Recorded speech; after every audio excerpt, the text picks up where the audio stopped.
Three BHK acted by Siddharth, Sarath Kumar, Meetha Raghunath, Chaithra J Achar, Yogi Babu. సూపరో. ఒక middle class అబ్బాయి జీవితాన్ని ఎక్సలెంట్గా చూపించారు. స్టోరీ ప్లాట్ ఏంటంటే బేసిక్గా ఒక ఫ్యామిలీ ఉంటుంది. వాళ్ళకి హోమ్ కొనాలని ఒక డ్రీమ్ ఉంటుంది. ఫైనల్గా వాళ్ళు కొన్నారా లేదా అనేది స్టోరీ. మూవీ చూస్తున్నంతసేపు ఫేస్ మీద ఒక స్మైల్ ఉంటుంది. ఆనందంతో కన్నీళ్ళు వస్తాయి. ఈ మూవీ చాలా రిలేటబుల్‌గా ఉంటుంది. చూసే ప్రతి ఒక్కరికి కనెక్ట్ అవుతది. ఇది ఒక బ్యూటిఫుల్ ఫ్యామిలీ.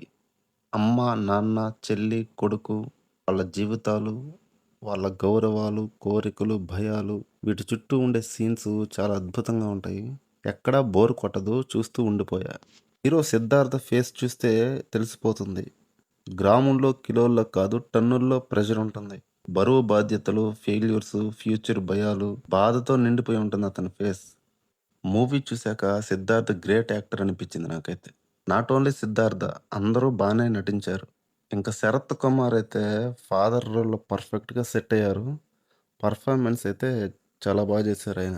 ఇంకా సాంగ్స్ విషయానికి వస్తే సీన్స్‌కి తగ్గట్టు సాంగ్స్ వస్తుంటాయి. ఇన్‌స్పైర్డ్‌గా అనిపించాయి నాకైతే. ఈ మూవీ ఎక్కడా బోర్ కొట్టదు. మూవీ చూస్తున్నంత సేపు ఫ్యామిలీకి బాగా కనెక్ట్ అయిపోతాం. వాళ్ళు నవ్వితే మనం నవ్వుతాం. వాళ్ళు ఏడిస్తే మనకు ఏడుపొస్తది. అంత కనెక్టివిటీ ఉంటుంది. ప్రతి మిడిల్ క్లాస్ అబ్బాయికి ఇది సెట్ అవుతది. ఇంకా నెగెటివ్ విషయాలకొస్తే ఫస్ట్ హాఫ్ సూపర్ ఫాస్ట్‌లో ఒక మంచి ఫ్లోలో వెళ్ళిపోతుంది. సెకండ్ హాఫ్‌లో అక్కడక్కడ కొంచెం లాగ్ అయిన ఫీలింగొచ్చింది. అలాగే టూ మచ్ ఫెయిల్యూర్స్ ఉంటాయి లాస్ట్ వరకు.